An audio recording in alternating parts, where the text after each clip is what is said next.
Ladies and gentlemen, good day and welcome to the Q4 FY21 earnings conference call of Indigo Paints ICICI Securities Limited. As a reminder, all participant lines will be in the listen-only mode, and there will be an opportunity for you to ask questions after the presentation concludes. Should you need assistance during the conference call, please signal an operator by pressing star then 0 on your touchtone phone. Please note that this conference is being recorded. I now hand the conference over to Mr. Manoj Menon, Head of Research, ICICI Securities.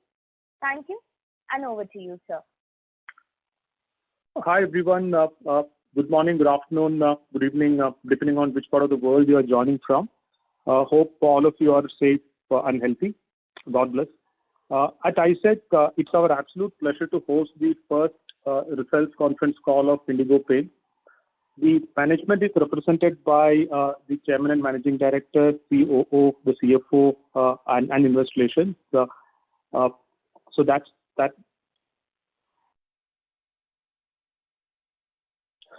Sorry, I mean there's a bit of an issue at my end. Sorry for that. At ISEC, we have recently initiated on Indigo Paints with an ad rating and a target price of 27.50. We are long-term believers in the Indigo Paints story for 4 reasons. One, on the product differentiation platform, and secondly, a brand which has significantly invested in share of voice more than the share of market. And the third one is on the differentiated distribution. And the fourth, what we believe as the industry-leading HR policies. Now over to Mr. Srihari from Indigo Paints for further proceedings. Thank you so much. Thanks, Manoj. Good evening, everyone. Welcome to the first earnings call from Indigo Paints. Today in the management call, we have Mr. Hemant Jalan, our Chairman and Managing Director, Mr. T.S. Suresh Babu, who is our Chief Operating Officer, Mr. Chetan Humane, our Chief Financial Officer, and myself, I'm Srihari. I'm looking after investor relations here at Indigo Paints. For the benefit of the investors, we have uploaded a brief presentation in both the stock exchanges highlighting the financial updates as well as our KPI matrices. Over to Mr. Jalan for opening remarks. Thank you all. Thank you, Manoj, and thanks for all the participants for joining in on the first earnings call of Indigo Paints. We sincerely hope that you and your family are keeping safe in these rather difficult times. As you are all aware, our company had a successful IPO in January this year, and we were listed on the stock exchanges on 2nd February. The quantum of the IPO was about 1169 crores, of which the primary component was about 300 crores. The issue was extremely well received by the investor community, and the issue was subscribed 117 times overall. There was excellent participation by marquee institutional investors from across the globe. Immediately following the IPO, the company fully repaid its small outstanding debt in accordance with the stated objects of the IPO issue and became completely debt-free. As you all know, the last financial year started on a very difficult note with a national lockdown which started from mid-March and extended through April and for most parts of May. However, during the first COVID wave, the smaller towns and rural areas of India were relatively less impacted, and we witnessed an excellent bounce back in sales starting as early as May 2020, which gradually got better as the year progressed. There was no impact on the cash flow position of the company, thanks to the excellent support we received from our dealer network. There were absolutely no layoffs of any employee. In fact, we gave healthy increments to our entire employee pool in June 2020, including payment of all variable pay and bonus components, and extended full support to them during COVID times. This year, we have given another round of annual increments in April 2021, and we continue to support our employee pool during the second current COVID wave. Recurring capex investments continued at all our 3 manufacturing locations at Rajasthan, Kerala, and Tamil Nadu, with modest capacity enhancements. We are one of the very few paint companies that manufactures all its putty in-house rather than being outsourced as most of our other listed peers do. And during last year, we doubled our putty manufacturing capacity at our Rajasthan plant. We also acquired an additional 17 acres of land adjoining our existing Tamil Nadu factory, where we are in the process of setting up a large water-based paint plant as disclosed in the objects of our IPO issue. I will first briefly touch upon the salient financials for Q3 and Q4 before moving on to a more detailed discussion on the overall financials for the entire year of FY21. During the first half of last year, that is from April to September, our net revenues had contracted by 4.8% year on year, which was the lowest contraction witnessed in the paint industry. These net revenues grew by 22% in Q3 and 41% in Q4. However, there were extreme spikes in raw material costs in the latter half of the year. Unlike the rest of the paint industry, Indigo started increasing its paint prices in tranches starting from mid-November onwards.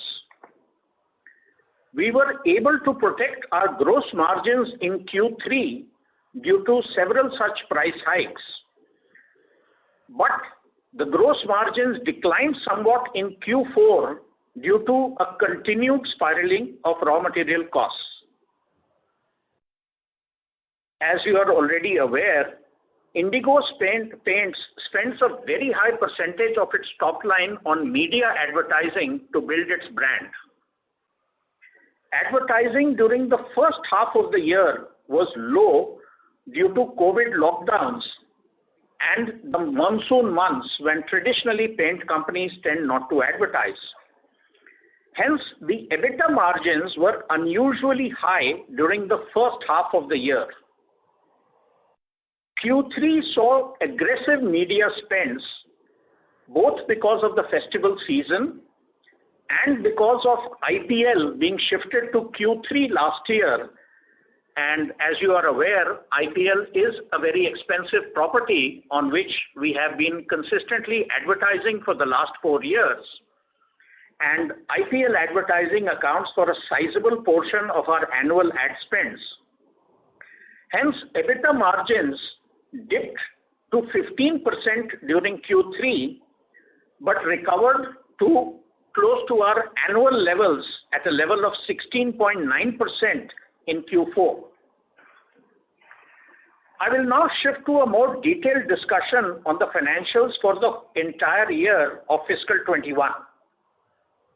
Now, in our presentation, we have given a detailed breakup of volume and value growth across 4 broad categories of paints within our overall portfolio.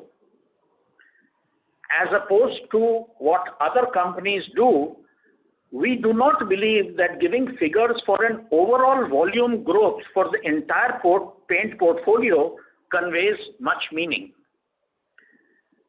If you go through our presentation, you will find that the volume and the value growth were healthy for each of the 4 categories, averaging around 20%, except for the emulsion category, where both the volume and the value growths were somewhat lower, ranging between 11 to 12%.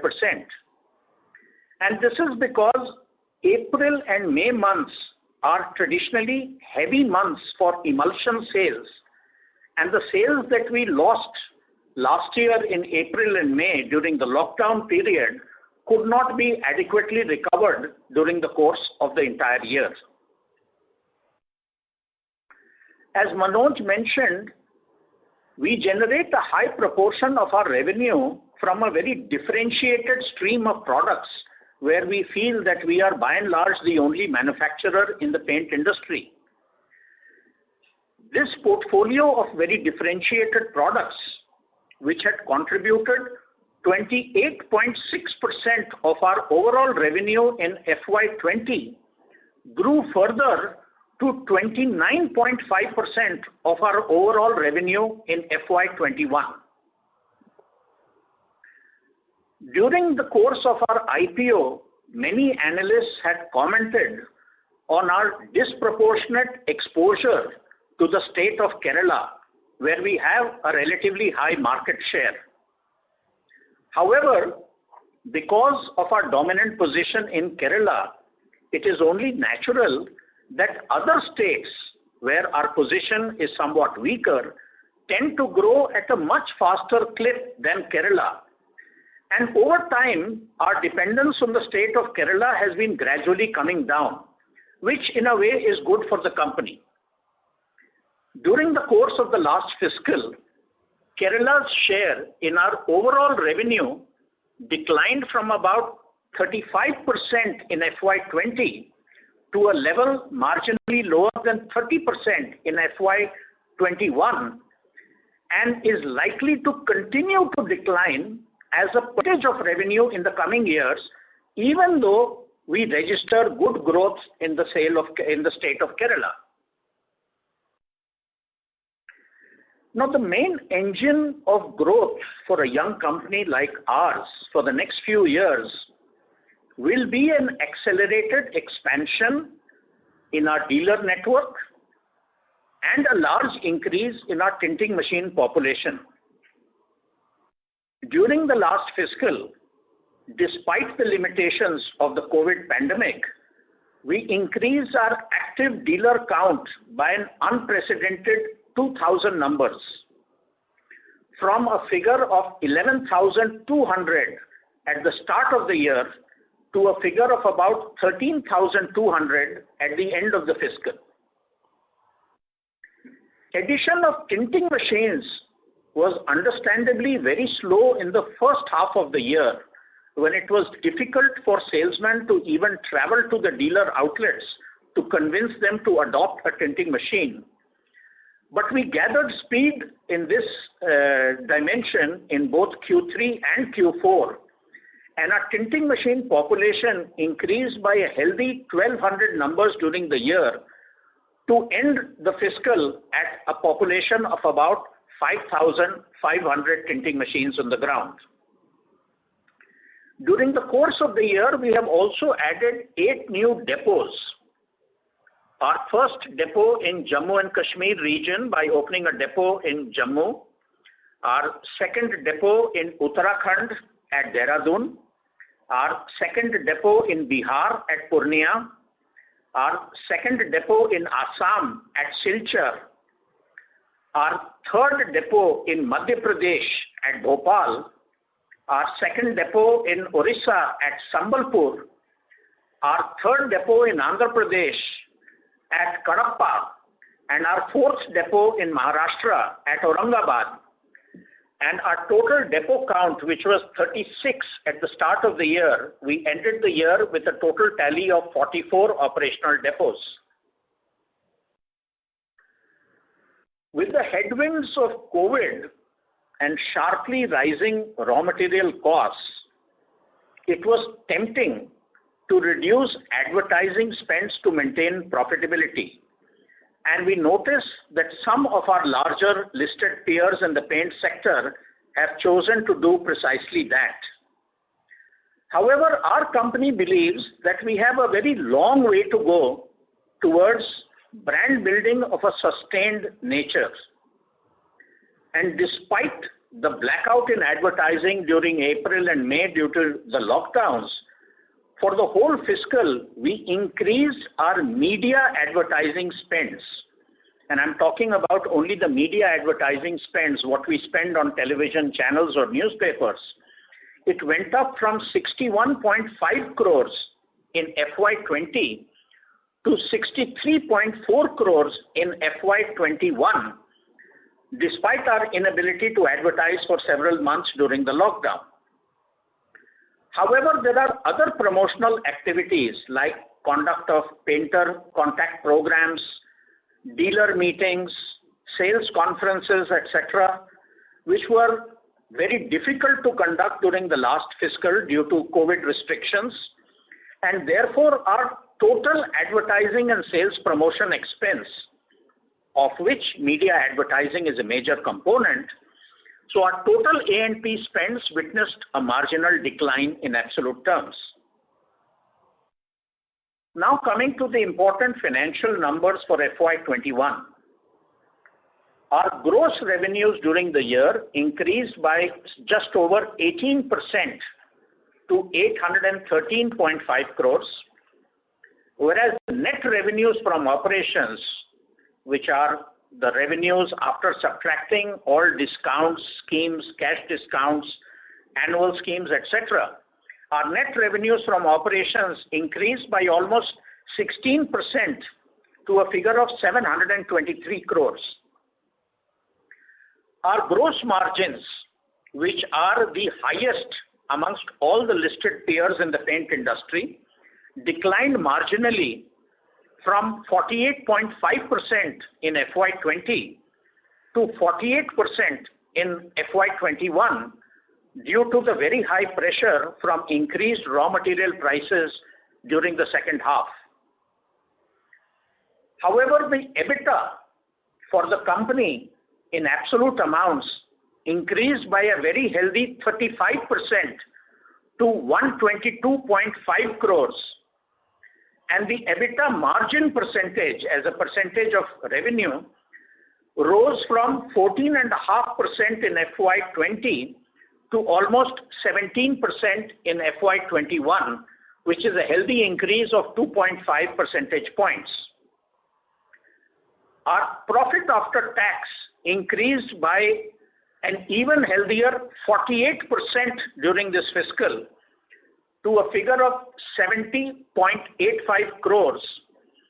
And this is despite the fact that we had to suffer a one-time impact due to a change in the Income Tax Act introduced during the recent Union Budget relating to deduction of goodwill, which reduced our PAT by 4.05 crores. So this 4.05 crores is a one-time hit that has come primarily on deferred taxes, because of which the EBITDA was the PAT was marginally lower than what we had internally projected and ended at 70.85 crores, an increase of 48%. The improved profitability parameters are primarily because of very tight control on costs by our entire management team. Our outward freight costs, which are high, have declined from 10.5% in FY20 to 9.9% in FY21. And our overhead expenses, which are by far the lowest in the paint industry, have declined further from 4% in FY20 to a level of 3.7% in FY21. Due to an already very high level of media advertising, where we punch much above our weight, where our media advertising spends are already the third largest in the paint industry and only a shade below the second largest player, we have always stated that although absolute amounts in media spends will continue to increase year on year, we expect that the total A&P spends as a percentage of revenue will decline continuously over the next few years. And this year, our A&P spends have declined from 12.7% of revenue in FY20 to a level of 10.7% in FY21, and we expect this trend to continue in future years, resulting in improved profitability. Now, the outlook for the current year, FY22, is of course shrouded in uncertainty at the moment. We started the year with excellent momentum in the first 15-20 days of April. But after that, one state after another went into lockdown, and that has become much more severe in the month of May, with practically the entire country under lockdown at this point in time. The silver lining is that we have begun to see a marginal decline in the COVID numbers during this week, and we hope that a lifting of lockdowns will happen sooner than later. And we are confident that once again we will see a very fast bounce back in demand once the lockdown restrictions are lifted. We are committed to outperform the industry growth rates by a wide margin, as we have consistently done during the last 10 years. We will continue to aggressively add our dealer count and our tinting machine population, and we will continue to invest in brand building in an increasing manner. An industry-wide paint price increase has happened on the 1st of May, and we have also undergone one more price change this year on the 1st of May. And there are signs that the raw material prices have started softening slowly, which augurs well for future gross margins. As always in the past, we will continue to maintain a very tight leash on costs, and of course, our high A&P spends will continue to decline as a percentage of revenue. This is all I have to say. I don't know if you've had a chance to really go through our presentation that we managed to upload at about 4 o'clock on the stock exchanges. You can go through that at leisure, and I'd be happy to take any questions that you may have. Thank you very much. We will now begin the question and answer session. Anyone who wishes to ask a question may press star and 1 on the touchtone telephone. If you wish to remove yourself from the question queue, you may press star and 2. Participants are requested to use handsets while asking a question. Ladies and gentlemen, we will wait for a moment while the question queue assembles.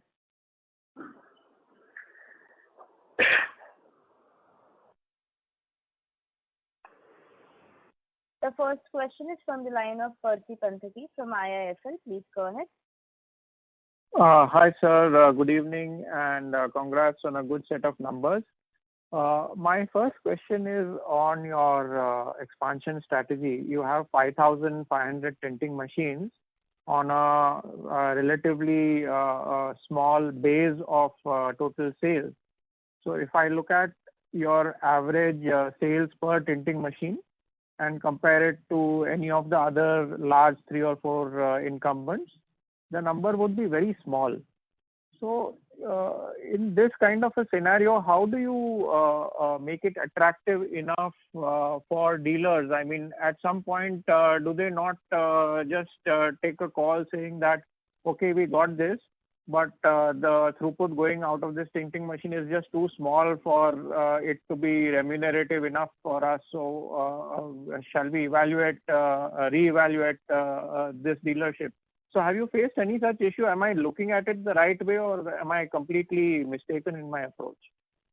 You're very right in your observation that our throughput per tinting machine would be approximately half of that of the second or the third large player in the industry. Let us leave the market leader aside for the time being, because they are so much larger than us that a comparison at this stage may be not very meaningful. So let us take the number 2 or the number 3 player, whose tinting machine population is 3.5 times of ours, whereas their decorative paint sale may be higher for the number 2 player by an order of magnitude of 6 times. So obviously, the throughput per tinting machine of sales is lower for us as compared to them. And that is only natural because please remember that their brand equity, which they have built up over the last 50, 60 years, is not something that we can bridge in a period of 4 or 5 years, which is why we continue to invest aggressively in brand building, so that as the brand goes up, the brand equity goes up, the throughput of the tinting machine gradually improves. So it is not just expansion of the tinting machine, which is governed by our efforts on the ground to persuade a dealer to adopt a tinting machine, but increasing the throughput per tinting machine, which is a direct result of the brand equity that you have. Now you asked a second question, that does a dealer think twice as to why he has adopted a tinting machine of Indigo Paints? No, I don't think it works that way. What happens is that a dealer, by selling a particular can of emulsion of an Indigo Paints, earns considerably more than what he may earn by selling a corresponding can of the leading players in the industry. And that is a function of your network that you have. The more you increase your dealer density, the closer proximity the dealers are with each other selling the same brand, and the more price undercutting that happens between them, which lowers the net margin that a dealer is able to retain.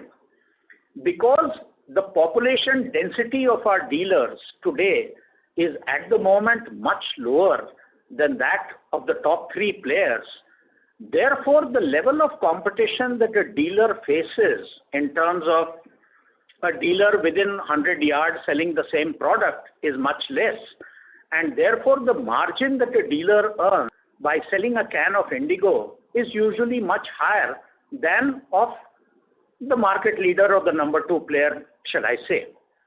So therefore, even though the quantity that a dealer sells of an Indigo, and all these dealers are multi-brand by the way, may be slightly lower Indigo compared to, let us say, the market leader, the effective margins that they earn per unit are pretty high. So the dealers are very, very excited about selling Indigo Paints. And, this bridging the gap between us and the leading players in the market is not something that is going to happen overnight. These companies are awesome companies that have been built over the last 80 to 100 years. And we have to maintain patience. We have to outperform them in growth percentage. And if we continue to do that, as we have done in the last decade, at some point in time, we will catch up with the larger players. Right, sir. 2 corollaries to this question. Firstly, you said the margins that a dealer makes from Indigo are higher than from other companies. Also, your exposure to tier 2, tier 3 towns is lower, and therefore players who are more prevalent in metros will have a more premium product portfolio also. So these 2 things are actually sort of dampeners on your gross margin. The fact that dealers make higher margins, and also the lower metro saliency. And despite that, your gross margin is best in class. So if you can help me understand why that is the case. And second question is that just like in some of the retail companies, we look at same store sales growth, because your distribution rollout is so fast.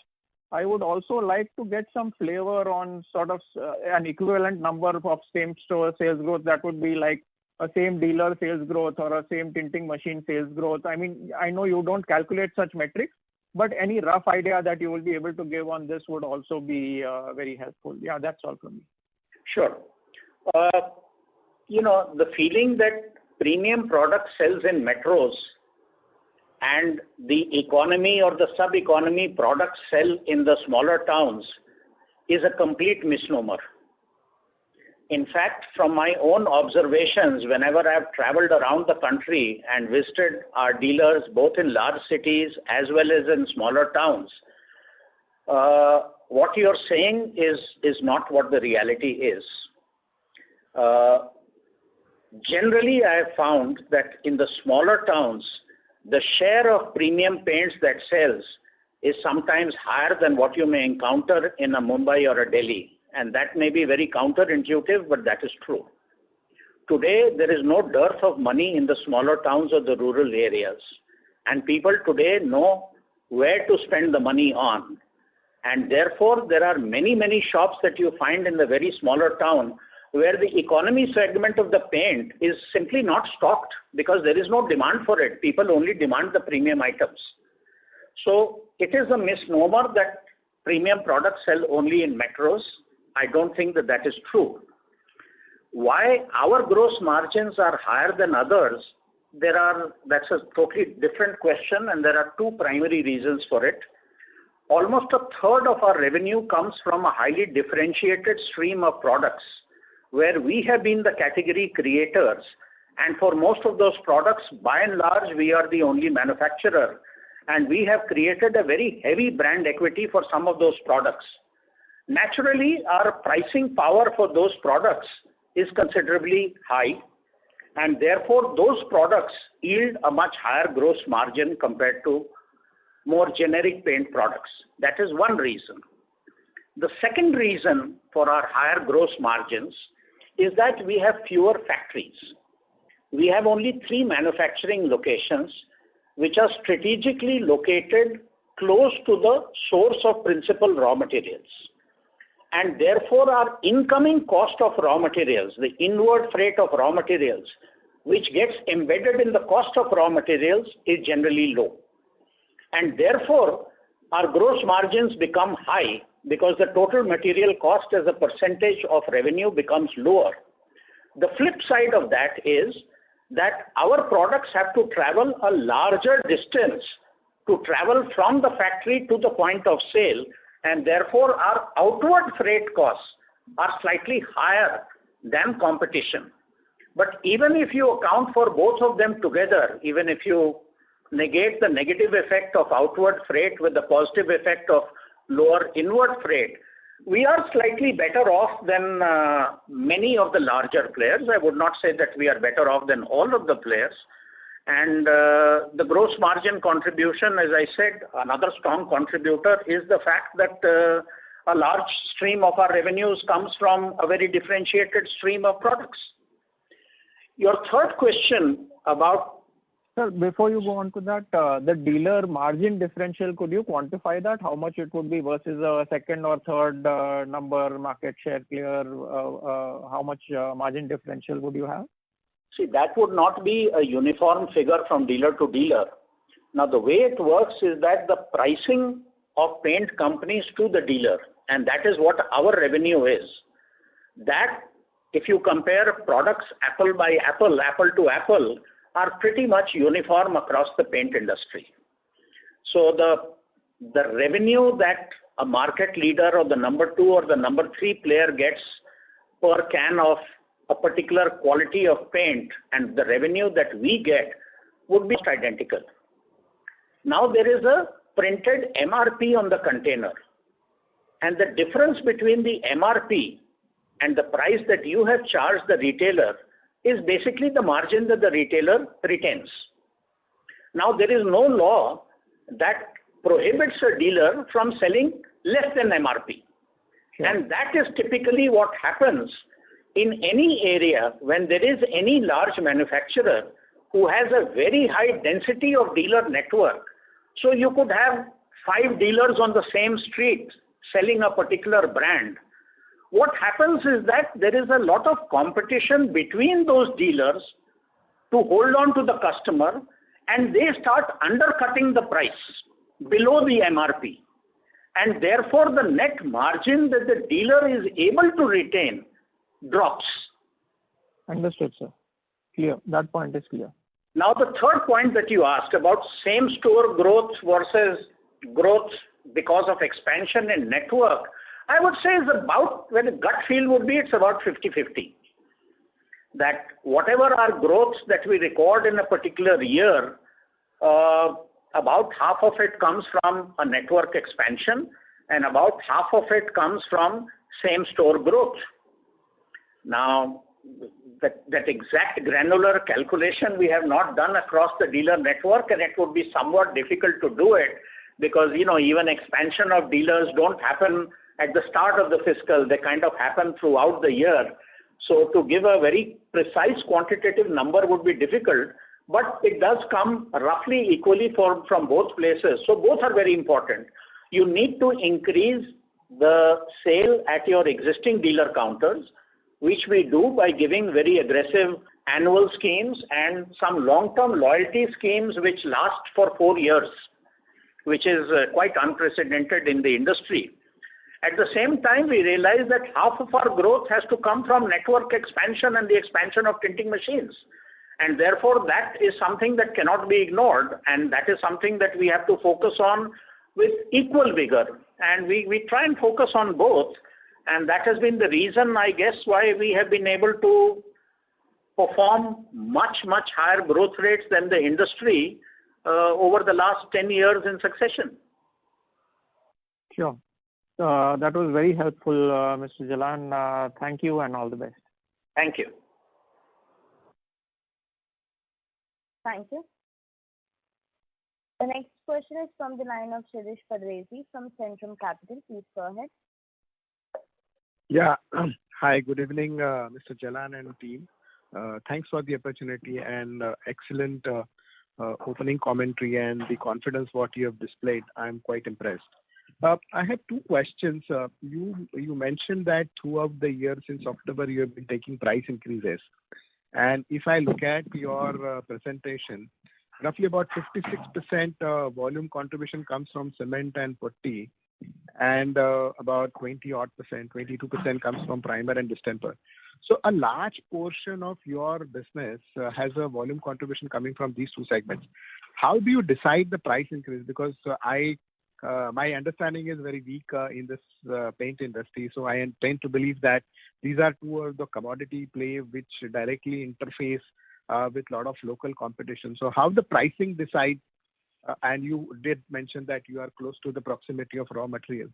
So if you can help me to understand how the pricing things change and what are the price change which you have seen in last 1 or 2 quarters. So you rightly said that cement, paint plus putty accounts for 56% of our volume contribution, but please note that it accounts for only 15% of the total value of the revenue.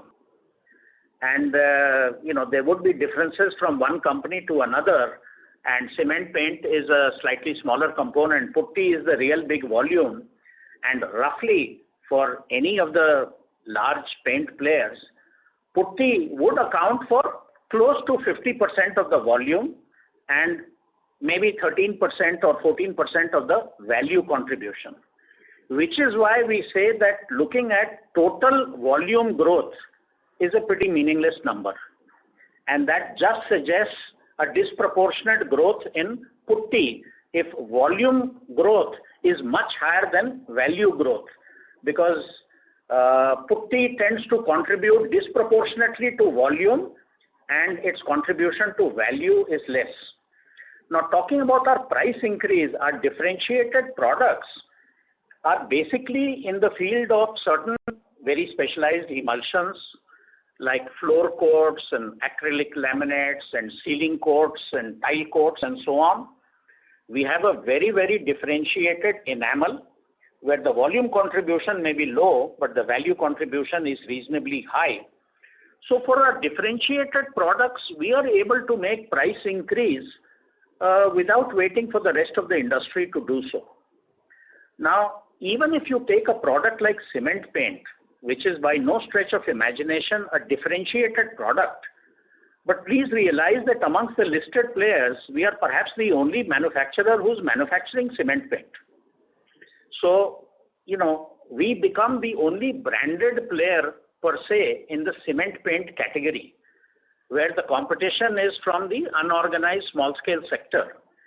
So we have no difficulty in increasing prices in cement paint without waiting for the rest of the industry, because the rest of the organized industry is really not into that space. Even if you look at distempers, there is an important component in distemper which is called pouch distemper, which is sold in 1 kg pouches, which primarily sells a lot in the rural areas of India, and the sales of that is pretty high. Now, many of the large listed players have over the years exited that space completely. Now, I'm not saying that we are the only player. The market leader is also present in pouch distemper, as are we, but many of the other listed players have chosen to exit that space.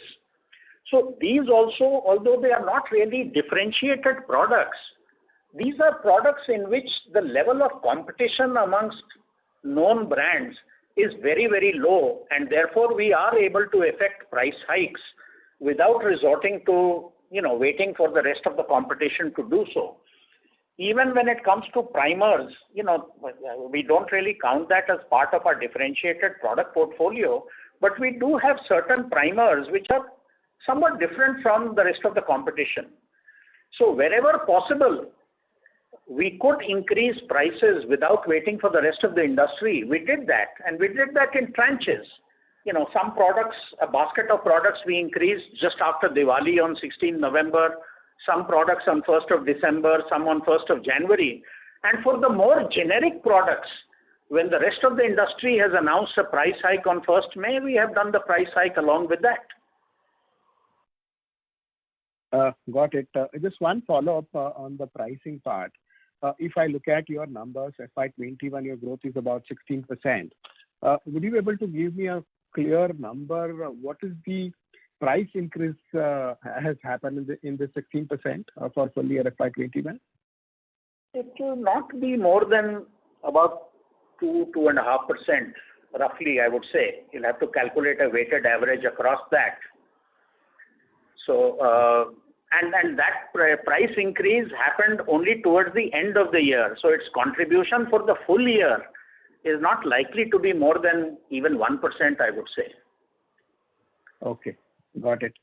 My second and last question is on the gross margin. Though you have given us a clear direction how you're going to deal with the ad spends to the net sales, and as you have been expanding your capacities, that will also come in and kick in terms of margin expansion. But in the short term, say short and medium term, next 2 quarters, would you be able to quantify what is the weighted inflation you are seeing at this time, and how much more pricing changes can happen in next 2 quarters? I mean, I'm expecting from the dealer point of view, because the market leader has said that there is a lever that people can cut the promotions given to the trade. But barring apart, I would be more curious, what is the weighted inflation and how much price increases the market can absorb further? No, I think in the past, from our experience in the last 20 years, whenever there has been a substantial increase in raw material prices, the industry has not waited for even 15 days to pass on the price increase to the consumer. The reverse has happened when there has been an appreciable drop in the price of raw materials, and it has gone both ways. And, the industry leaders have been quick to adjust pricing whenever there has been a significant fluctuation in the raw material pricing. This time, the industry, for reasons best known to the leaders, have chosen not to increase the pricing for a very long period of time, and they have effected some price increase from 1st May.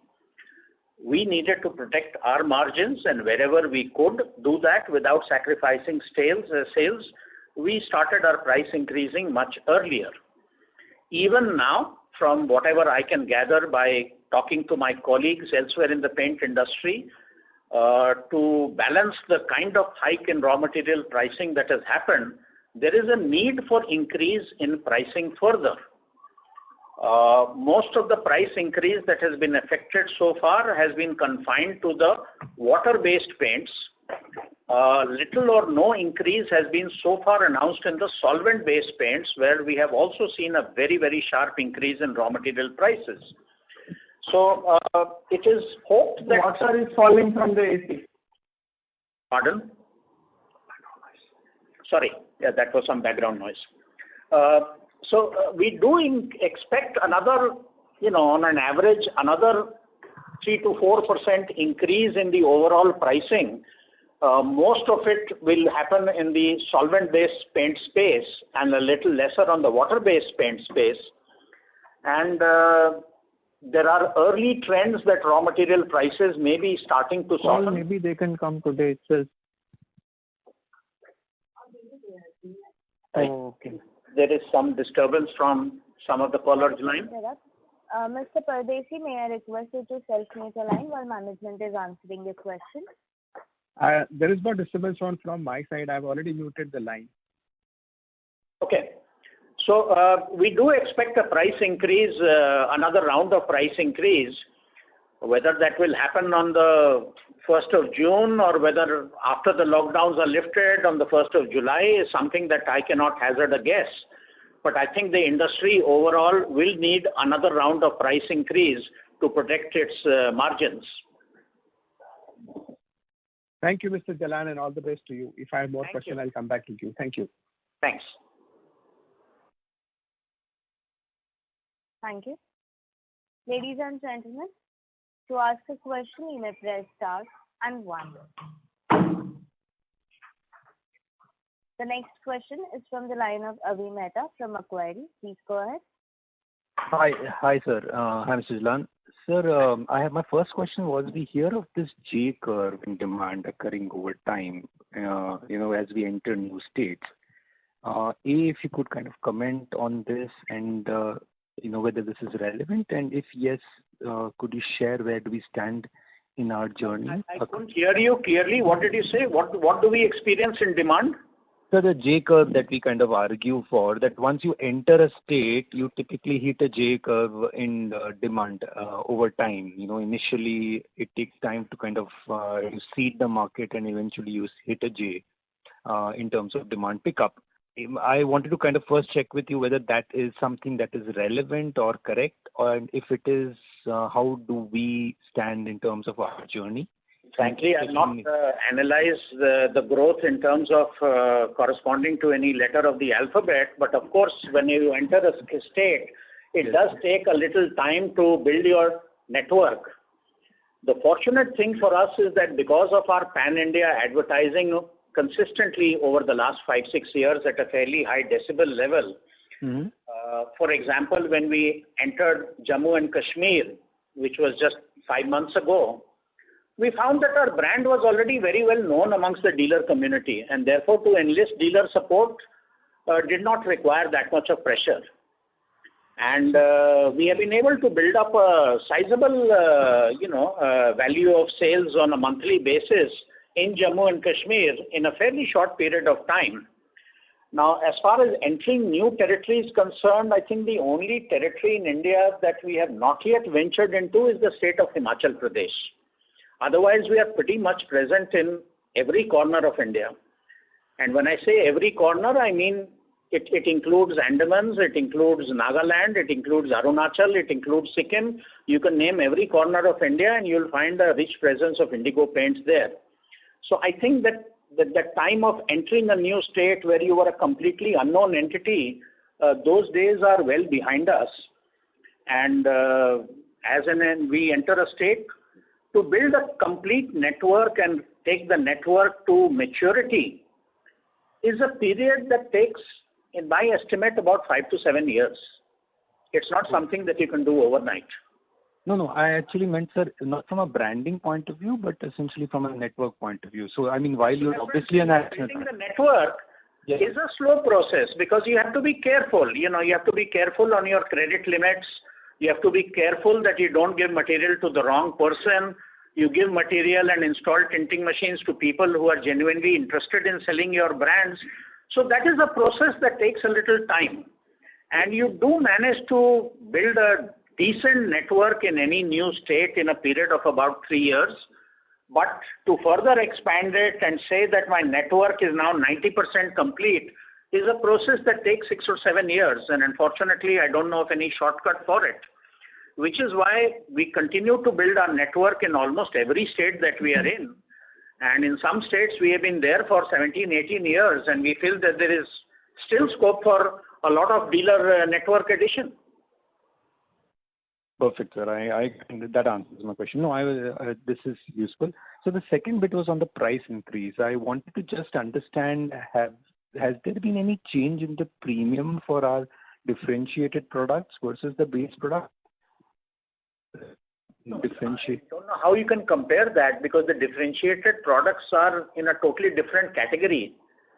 So as I said, the differentiated products naturally give us a much higher gross margin than the more generic products do, which is only natural, because when you have a lower level of competitive activity in that space, you have much higher pricing power, and therefore you're able to price the product to yield a much higher gross margin, which we do for almost all of our differentiated products. We also do it for some of the non-differentiated products like cement paint or pouch distemper or some of the other things, where we don't face any competition from the large listed players. But to compare price premium of, let us say, a floor coat with a generic wall paint would be difficult, because those products are in very different categories. So my question was more in terms of, as increase, we have been able to take a higher increase in our differentiated products, obviously because of the competitive angle being different. Okay, that's what I wanted to confirm. Obviously, because we have a much better pricing power. Mm-hmm. So whenever that happens, we will tend to increase the price of the differentiated products a little more than what we would increase for the generic products, where we have to sort of follow some guidelines of what the rest of the industry is doing. Got it, sir. Got it. Sir, and just a last request. I mean, if it is possible to, get in contact with the investor relations team, because, either in the presentation it could include the email address, or kind of help me reach out to someone, that will be very helpful. It will just be useful. Certainly. Shri Hari Shantakumar looks after the investor relationships, and at the end of the call, you can contact Mr. Manoj Menon at ICICI Securities, and he will be very happy to give you the email number, the email ID and the contact number of the person looking after investor relations. Thank you very much, sir. Thanks a lot. Thanks. Thank you. The next question is from the line of Dhaval Dama from Motilal Oswal. Please go ahead. Hi, sir. So just wanted to understand now, if you look at the last couple of quarters, most of the organized players have seen very strong growth rate. So just wanted your perspective. Are you seeing any structural change happening in the industry whereby your conversion from local players to mid players is happening much faster, or any kind of structural change that you're seeing setting in today? See, in general, COVID has impacted the unorganized sector a little more strongly than it has hit the organized players. However, I have no doubt about the ability of the unorganized or the medium and the small industries to bounce back. They are pretty resilient in nature. They have survived for 100 years in this industry, and my feeling is that they will continue to survive with maybe very minor changes in market share. So I don't think that too much of a structural change is going to happen in the long term.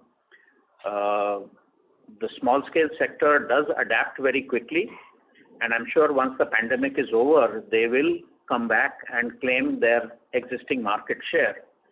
Because the reason why an unorganized player sells is very different. The margin that a dealer enjoys by selling a can of a relatively unknown player is very, very high. And that is a gap that any organized player or a large listed player is never going to be able to breach.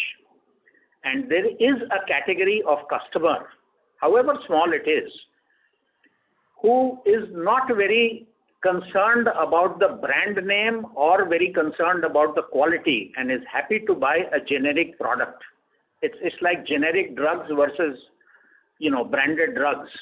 So there is a category of people who are happy to buy that generic product, and by selling that, if the dealer makes a huge margin, even if it accounts for 5 or 10% of his overall sale, it contributes disproportionately to his overall earning. And I don't think that any dealer would be willing to jettison that. So I don't think that any major structural change is going to happen in the long term. There could be temporary setback on 1 quarter or 2 quarter due to availability of raw material, which has been a big issue with the small scale sector during the last quarter. Not only was there a big price hike, but availability was a very, very big issue. And I'm aware of many small manufacturers who just could not lay their hands on enough raw material to keep their plant running. So that may be a temporary phenomena. I don't think it is a sustainable trend that we will see going forward. Sure, sir. And so one just bookkeeping question. Now, if I look at it, your other expenses during the current quarter have gone up significantly on a YY basis. Like say they have gone up from 38 crores to roughly 61, 62 crores. So basically, does it include other expenses? Does it include IPO proceeds also during the current quarter? So the IPO proceeds are neither an income nor an expenditure, so they will not come. I will have to do a fine-tune analysis of the other expenses as to what has happened. However, I will say that for a relatively young company like us, analyzing costs on a quarter-by-quarter basis or EBITDA on a quarter-by-quarter basis are likely to always lead to slightly misleading conclusions. Take for example advertising. Now, we spend such a disproportionate amount on advertising that the thing of the advertisement drastically affects the EBITDA margin of that particular quarter. Now, that may not apply to other players where the spend on advertising may be 1% of revenue, and for us it may be 8% of revenue on actual media advertising. So, when IPL shifts from April, May to October, November, it makes a material difference as far as Q3 profits are concerned, because a huge amount of expenditure of advertising goes there. So similarly, timing of some of these expenses during the year are likely to fluctuate, and therefore I think for a young growth company like us, it makes much more sense to look at the overall year and drive conclusions on that. Sure, sir. Thanks a lot, sir. Thanks.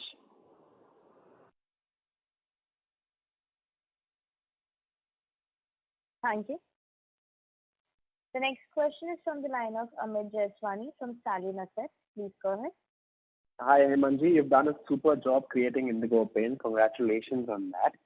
So my first question is about your opportunity size in the differentiated space. While you all speak a lot about it, since the entire con call is about understanding your competitive advantage, I just want to understand the opportunity size on the competitive advantage side. The opportunity is unlimited, Amit. I mean, there is no dearth of innovation. We have a few more very differentiated and innovative products ready for launch. Unfortunately, the market conditions today are not conducive to do a launch for that, so we have to wait till the market kind of opens up before we start launching those products. But we have been launching very new and innovative products with alarming frequency over the last decade, and we continue to do that. And even the existing portfolio of differentiated products, its share in our overall revenue kind of goes up by 1 percentage point year on year for the last 4 or 5 years if you analyze. So they will play an important role. We will be coming up with more differentiated products in the future and expanding our existing portfolio of differentiated products. Having said that, it is also important to start expanding and lay special focus on the more generic wall paints, where the level of differentiation between players is relatively low. And I don't know if you have had an opportunity to see some of our recent TV commercials that we have aired both during the IPL in April and also during March. We are trying to address that. Take the goodwill that we have for our very differentiated products like a PU enamel or a floor coat and translate that into a goodwill for more generic paints. So we have done it by a series of 3 ads in which there is a rap song in which we have our brand ambassador dancing with painters and saying that, if you trust us for floor coat, why don't you try us for the wall paint also? So the attempt going forward in advertising and brand building would be to try and translate that goodwill in differentiated products to goodwill in more generic products, which are going to be as important for our growth going forward as it is for the differentiated portfolio. Got it. Hemantji, where do you see yourself in the next 5 years? Just understanding what kind of organization, because we are at, let's say, $100 million, $110 million of revenue today. Where would you say that Indigo would be in the next 4 or 5 years? I won't give a quantitative guidance on that, but we hope that in the next 5 years, we are roughly on par with the decorative paint sales of not the market leader, but maybe at least the number 3 player and inching closer to the number 2 player. That is the kind of aggressive ambition that we have. Whether we are able to do that in 5 years, whether we do that in 4 years, or whether it takes longer to 7 years, that time will tell. But the aggression in the team is there that we have to become a much larger player in this space and start catching up with the larger listed players, and that is the direction in which we aim and shoot for. So this is my last one question, Hemantji. What is that one thing which stopped larger players like Asian and Berger to enter the tile painting, your differentiated product category? Nothing stops them, and it is not that they have not tried. All of them have tried. And there is no technological barrier because there is no rocket science involved in making any paint product. Any of those larger players can take a sample of our product, reverse engineer it, and come up with an equivalent product. The point is that whenever you launch one of these differentiated products, that product does not become a success overnight. It gathers traction over a period of 4 or 5 years.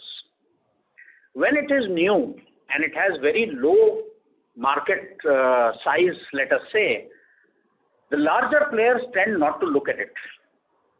We, on the other hand, in the last 5 years, have chosen to focus only on those products and advertise those products. So therefore, those products over time become synonymous with Indigo paints. So today, if you talk about PU enamel, it is Indigo PU enamel. If you talk about a floor coat emulsion, it is automatically Indigo floor coat emulsion. It has become generically entwined with our brand name. Now, when a larger player tries to enter that space, usually after a gap of 4 or 5 years when that product is becoming more visible in the market, for them to spend advertising bucks on a product, let us say there is a product line which is giving us, let us say hypothetically 60 crores of top line. Now that 60 crores on a base of 700-800 crores is pretty substantial, and therefore we will spend advertising bucks to capture that market and to grow it. But would it make sense for the market leader or the number 2 player to spend advertising money on something which has a potential impact of 50-60 crores? The answer is no. So the basic thing that you have to understand, Amit, is that what is good for an Indigo paints is not necessarily good for an Asian or a Berger, and vice versa. What is good for an Asian or a Berger is not necessarily good for us. So we have to understand that those companies are much larger for us than us. They are operating in a completely different orbit and have very different strengths. And it will take a long time for us to imitate that, and we have the highest regard and respect for those companies. But I think they realize, as do we, that the playground in which we play are slightly different.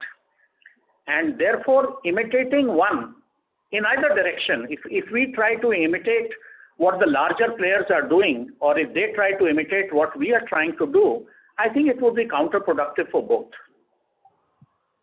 Okay. Thank you so much, Mr. Jalan. Thank you so much. Thanks.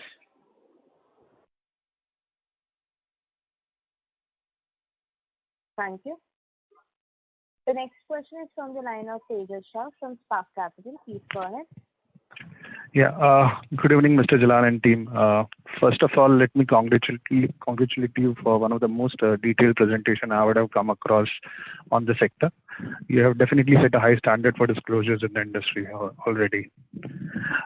So first question pertains to Kerala number. I am not sure if my calculation is correct, but rough calculation, what you shared in the presentation, does it mean that our Kerala number has degrown YOY basis? No, it hasn't. It has grown, but it has grown in the low single digits. Now, when I said it was last year 35% and this year 30%, I have not given you the exact numbers. I've kind of rounded them up, because giving exact numbers, anyone from the numbers can calculate and find out what our exact sales in Kerala was last year and what it is this year. And that, you will agree, is a kind of granular information that no company would want to share. But to answer very simply, we have not degrown in Kerala. We have grown, but the growth rate in Kerala this year has been somewhat low. Fair enough. That explains, sir. Second, you explained in detail about differentiated products, but just wanted to understand what will be average realization delta of differentiated products versus your rest of the portfolio, A? And are your margins, trade margins given to dealers very low versus rest of the portfolio in differentiated products? The trade margin in this business is not something that a company really gives. We give a certain billing price and we give a printed MRP. Now, if a dealer is able to sell a product at an MRP, he'll typically get a whopping margin of 20-25%, which is pretty high. Now, what happens is that in a differentiated product where there is little or no competition, the dealer does tend to sell the product at MRP. So why should he discount the product? Whereas if it's a more fiercely competitive product, which is more generic in nature, there is a pressure on the dealer to undercut from the MRP and sell at a lower price. So the trade margin is something that is really decided by the retailer. It is not decided by the company. And it is a function of the competitive environment that that dealer operates in, vis-a-vis that brand, vis-a-vis the town in which he is there, and vis-a-vis the population density of dealers selling the same product in that vicinity. There was another question that you had asked before that, which I've forgotten. Can you elaborate? Sir, average realization delta of differentiated products. Realization, well, our differentiated products cut across many product categories. So we don't look at in terms of average selling price or average sales realization, because these are products that are in vastly different categories. So some product, our revenue may be 350 rupees a litre or more, and there may be some differentiated product where our revenue is 150 rupees a litre. So I don't think the realization matters so much. What matters is the gross margin you earn from it as a percentage of the revenue that you get. And that, as I said, again, it is not standard across the entire portfolio of differentiated products, but in general, it is significantly higher than the portfolio of non-differentiated products. Fair enough. And so the last question is on the competitive landscape, which everybody is now talking about or perhaps worried about also, with the one very large player coming with very declared large sum of money or capital to be deployed in the sector. Now, in some form, you also have been relatively a new player who proved itself over almost 2 decades, and we have reached here.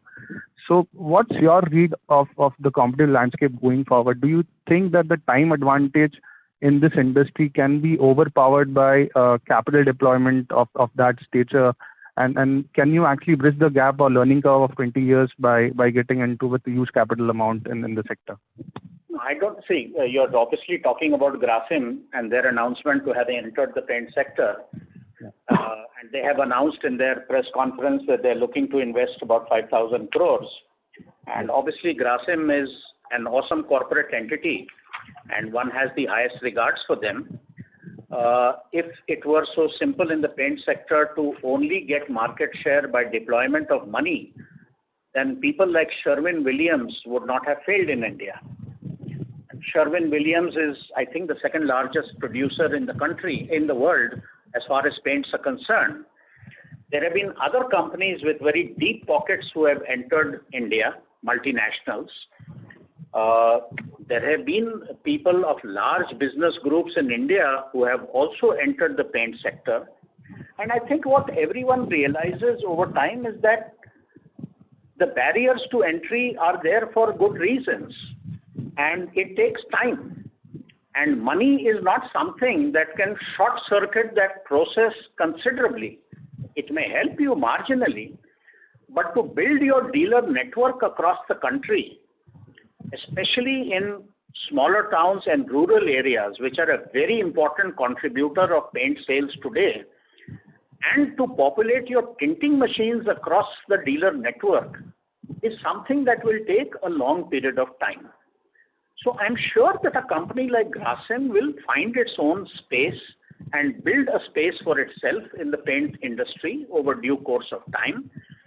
At the moment, they have only announced an intent to entry. They have said that they're looking out to decide which states to set up their plants.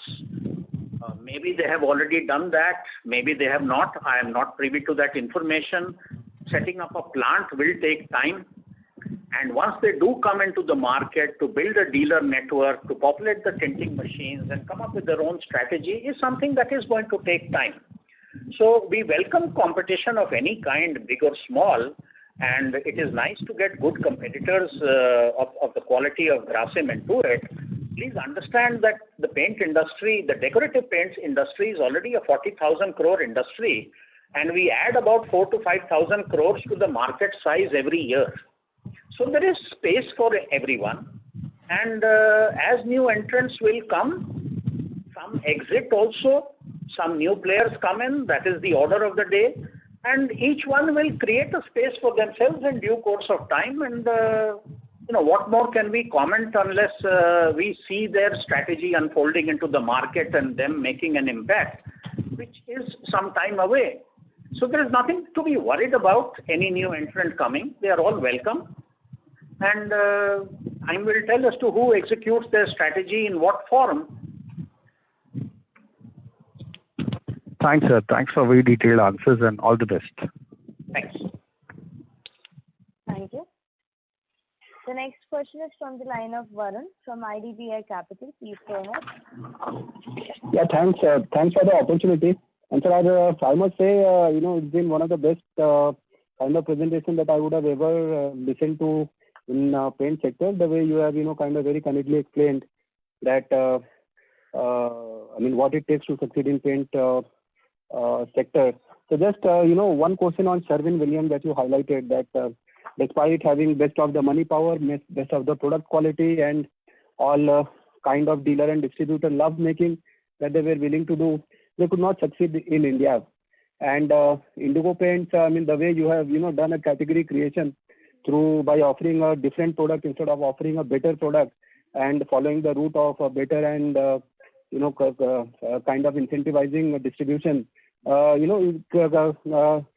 I'm just curious to understand how do you look at the success of Indigo Paints you have explained in a very, very beautiful way. I'm curious to understand how do you, kind of ascribe what other possibly reason could be for failure of Sherwin-Williams. Anything that you wish to highlight, sir? No, but I think Sherwin-Williams' entry happened a long time ago, and then their exit from India also happened a long time ago. We were very, very small players at that time. So I do not have any concrete answer as to why they chose to exit and what were the problems that they failed. So I really would not be able to answer that. We know that to succeed in this sector, you need to come up with a strategy which is different from others. Imitating others is not going to get you very far. So we charted out our own differentiated strategy, which was not only confined to products.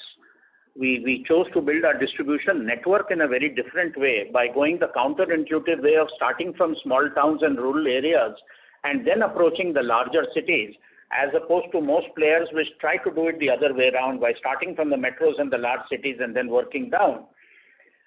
We chose to advertise only our differentiated products for 4 or 5 years, and that helped us escape the clutter.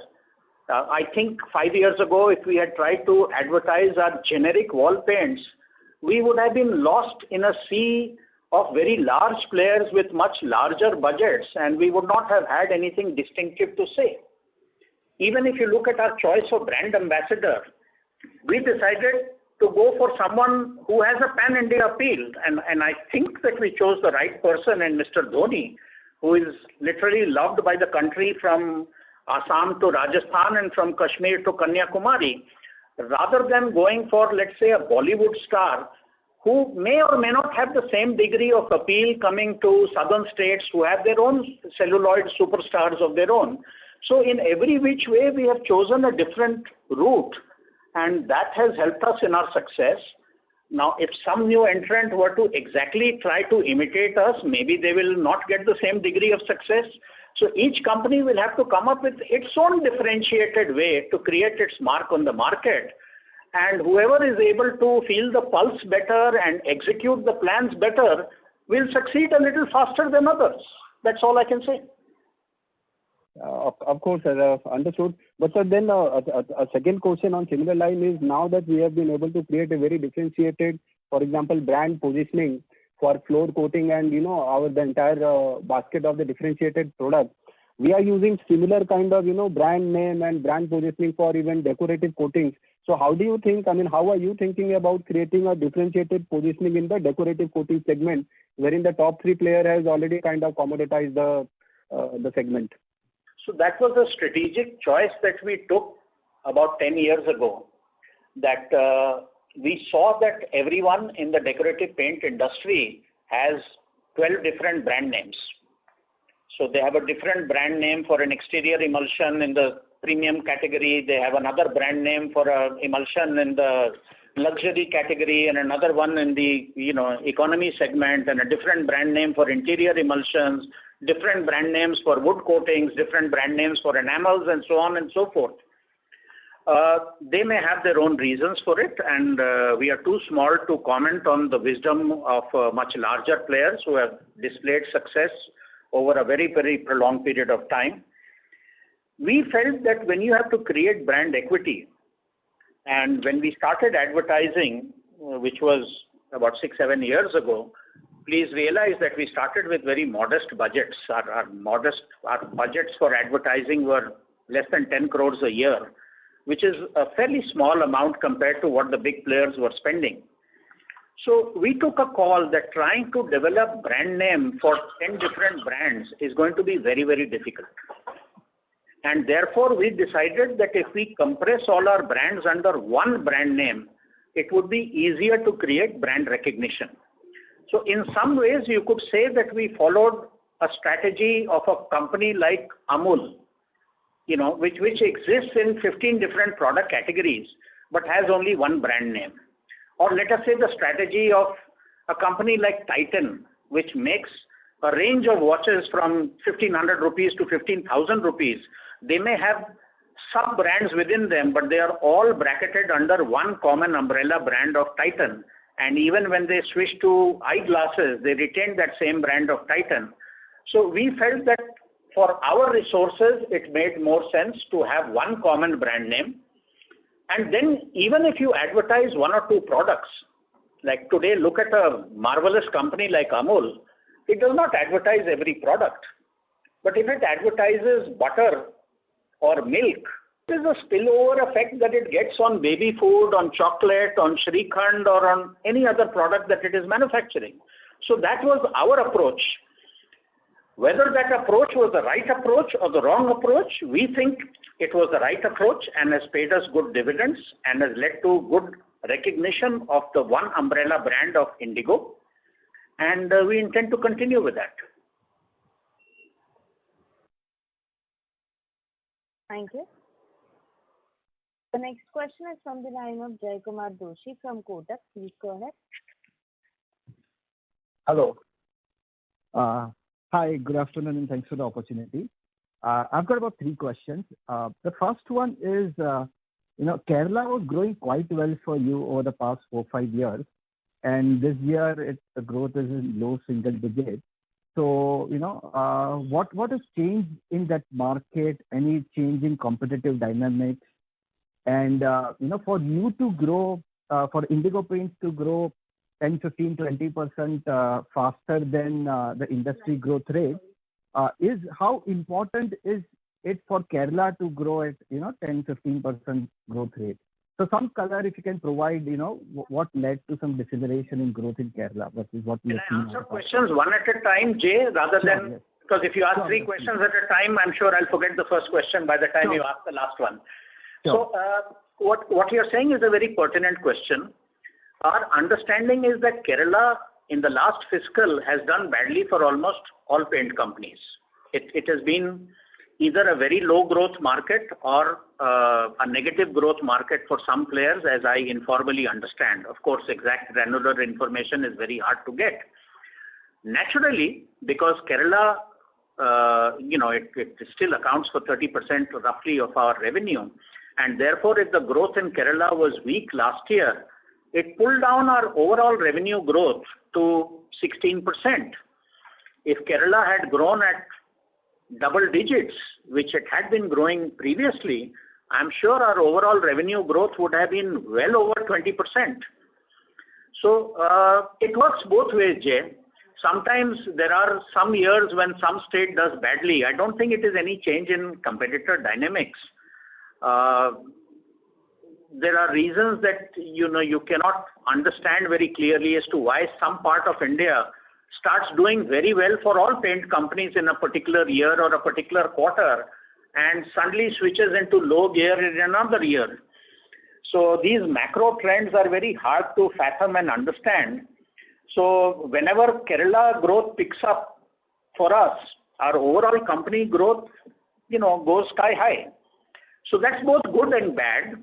But overall, I think it is bad to be only dependent on one state. Now, when we acquired High Build Coatings, a company which was completely Kerala-centric way back in 2016, at that time after the acquisition, I remember that Kerala was contributing to 55% of our overall revenue. Now, that progressively has come down to 30%. My guess is in this fiscal, it will be down to 25% and maybe next fiscal down to 15%. In which case, vagaries in one state will start affecting us much less, either in a positive or a negative direction. But I have no concrete reason as to why Kerala market overall performed poorly for all paint companies last year relative to other states. We still grew in Kerala, but not up to our expectations. Understood. That's helpful. My second and third questions are related. So first is, we have attended a few other calls also during this season, and none of the companies have really sort of, talked about any easing of raw material inflation. So I'm curious to understand what is the extent of moderation that you've seen in the current quarter. And the related question is that in the presentation, you've indicated that 4Q margin is more sustainable in nature. So is that kind of a guidance that you're giving for FY22 in terms of EBITDA margin, or that 16.9% margin of 4Q is a more sustainable margin in context of current RM pressures that you're facing? Okay, let me answer both questions. I do think that in the earnings call of Asian Paints, there was a mention that there is some sign of softening of the raw material prices. I did read about that, or these analyst reports come to me after they have attended various calls. So I think a similar sentiment was echoed also by the market leader. We are seeing some signs of, well, definitely the prices have plateaued and they're not going up. And in the last 1 or 2 months, at least for water-based paint, major raw materials like emulsions, we have seen a downward trend, and we continue to see a marginally downward trend. How sustainable that will be, to what extent will it go down, will it go back to the pre-October levels, is something that I cannot hazard a guess. As regard what I mentioned on Q4, I said that in the first half of the year, our EBITDA margins was about 18.5%. Now that I remember people were asking us even when we were doing the road shows of the IPO, and I was careful to say that this is not a sustainable figure for the whole year. This has happened because the level of advertising in the first half of year was very low. because of April and May lockdowns and the shifting of the IPL, which normally happens in April and May. Because of very heavy level of advertising in Q3, you'll find that our EBITDA margins dipped to almost 15% in Q3. And in Q4, when we still had fairly high levels of advertising, but not the unreasonable level of Q3, it climbed up to 16.9%, which is pretty close to our year-round figure of 16.95%. So that is what I meant when I said a more sustainable level. Going forward, is that a guidance for the next year? By no stretch of imagination. I would be highly disappointed if we end the next year at a similar EBITDA margin of 17%. And the reasons are very clear. Our advertising and sales promotion will continue to decline as a percentage of revenue, even though we have budgeted for a fairly steep hike in absolute terms for media spends. However, as a percentage of revenue, they will decline. I cannot predict exactly, but maybe by 1.5 percentage points from where they are, and that straight should go to EBITDA. Plus, there will be other cost savings, that will come. Part is operational leverage. For a company like us, where the growth rates are higher, overhead expenses tend to get apportioned over a larger and larger sales base. So there is operational leverage that kicks. Hopefully, raw material prices will not remain at the high levels that they were and will moderate over time, and therefore the gross margin should improve. And a lot of cost-cutting measures that we are doing, both on freight costs, on overhead costs, and various other things, will bear fruit. So therefore, shying away from giving you a precise guidance number for EBITDA for FY22, we would expect a sizable expansion in the EBITDA margin percentage for next year. We would have failed in our activities if we are not able to achieve that. Thank you. That is very clear, and all the best for FY22. Thanks, Jay.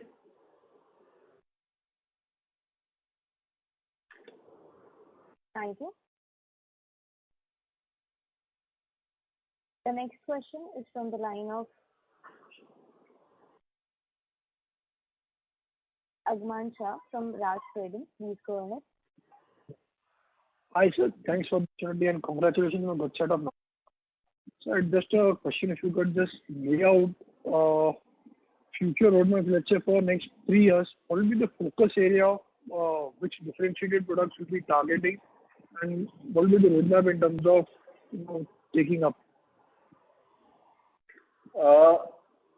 See, which differentiated products we intend to launch is not an information that I would like to release before we actually launch it, because that would be proprietary information.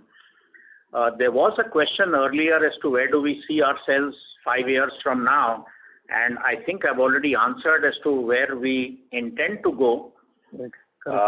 So how far we are able to achieve those, whether we overachieve or underachieve, is something that time will tell, but that is the ambition that the team has, and we feel that although those targets are very difficult, we think that we can have a good crack at it.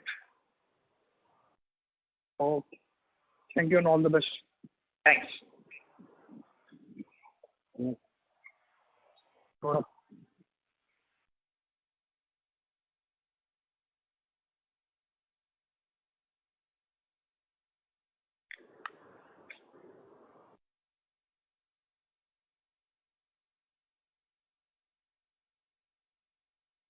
Thank you. Ladies and gentlemen, as this was the last question for today, I would now like to hand the conference over to the management for closing comments. Thank you. Really don't have too much to say. First of all, I'd like to thank ICICI Securities and Manoj Menon for hosting this call. I thank all of you who have participated in large numbers and the large number of questions that have come up, which I've thoroughly enjoyed answering. We continue to be in difficult times at this point in time, but I think there is light at the end of the tunnel with gradually declining COVID numbers, at least for the last 5 days. Hopefully the trend continues. And all I can say is that we cannot predict what will happen to the entire paint sector as a result of this second wave, and if at all there is a third wave. But whatever may happen, I'm very sure about one thing, that our company will outperform the larger players, at least in percentage terms, on growth basis. We will see an ever-expanding EBITDA margin for the next few years for reasons that we have outlined. And we are in this for the long haul, so we will continue to build our brand and try and take our brand equity closer to the much larger players who have done brand building for a very long period of time. And that's all I have to say. Thank you all for giving a very patient hearing. Thank you for participating. Thank you. On behalf of ICICI Securities Limited, that concludes this conference. Thank you for joining us, and you may now disconnect your line.